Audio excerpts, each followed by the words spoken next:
ఓం సదాశివసమారంభాం వ్యాసశంకరమధ్యమాం అస్మదాచార్యపర్యంతాం వందే గురుపరంపరాం.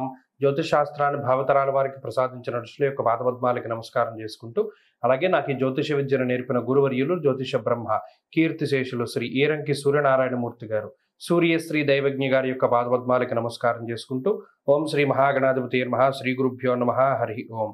వీక్షకులందరికీ నమస్కారం. వృశ్చిక రాశి వారికి ఈ వారం అనుకూలమైనటువంటి వారంగా చెప్పవచ్చును.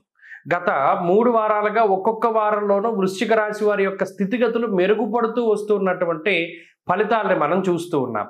ఈ వారంలో అత్యంత శక్తివంతమైనటువంటి గ్రహం రవి తన యొక్క 2వ స్థాన స్థిత ఫలితాలని ఇవ్వడం మానేసి ఆయన 3వ స్థానంలోకి వెళుతున్నారు. కాబట్టి తృతీయ రవి యొక్క శుభ ఫలితాలని ఇవ్వబోతూ ఉన్నారు. ఇది ఒక మంచి విషయం.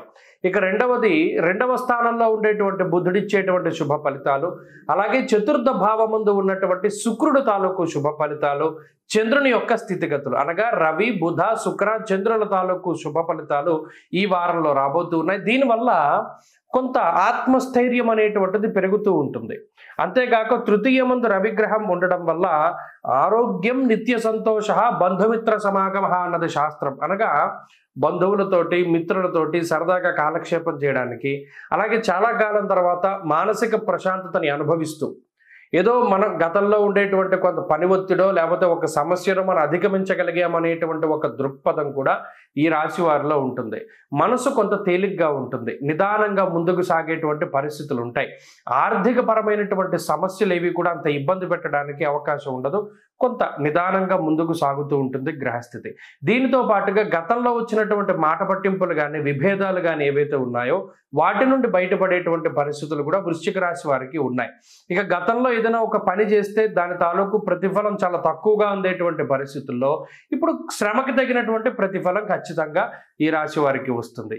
ఇవన్నీ కూడా చాలా పాజిటివ్గా ఉండడంతో వృశ్చిక రాశి వారి స్థితిగతులు మెరుగుపడుతూ ఈ వారంలో మానసికమైనటువంటి ప్రశాంతత, ఆరోగ్యాభివృద్ధి, కుటుంబాభివృద్ధి, వ్యాపార ఉద్యోగంలో అభివృద్ధి, ఎందుకంటే ఉద్యోగ వ్యాపారాల్లో ఉండేటువంటి సమస్యలను సైతం ఈ గ్రహస్థితి తగ్గించగలుగుతుంది. ఇలా అన్నింటా కూడా కొంత శుభ సంకేతాలు, శుభవర్తమానాలు ఇవన్నీ కూడా ఈ రాశి వారికి కనబడుతూ ఉన్నాయి.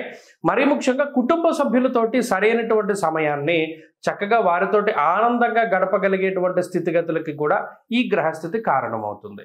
కాబట్టి అటు కుటుంబ పరంగా కూడా బాగున్నది, చదువరులకి బాగున్నది, అన్నింటా కూడా ఈ రాశి వారికి గ్రహస్థితి అనుకూలంగా ఉంటుంది. మరింత అనుకూలమైనటువంటి ఫలితాలను ఈ వారం సాధించాలి అంటే అర్ధాష్టమ శనిగ్రహ దోష నివారణ కోసమై ఈ వారంలో ప్రత్యేకించి కాలభైరవ అష్టకాన్ని పఠిస్తూ ఉండడం, కూష్మాండ దీపాన్ని కాలభైరవుని యొక్క దేవాలయంలో వెలిగిస్తూ ఉండడం చెప్పదగినటువంటి సూచన. ఈ వారంలో కలిసొచ్చేటువంటి రోజు ఆదివారంగా చెప్పవచ్చును. అదృష్ట సంఖ్య 5, అదృష్ట వర్ణము లేత ఎరుపు రంగు. తదుపరి ధనురాశి.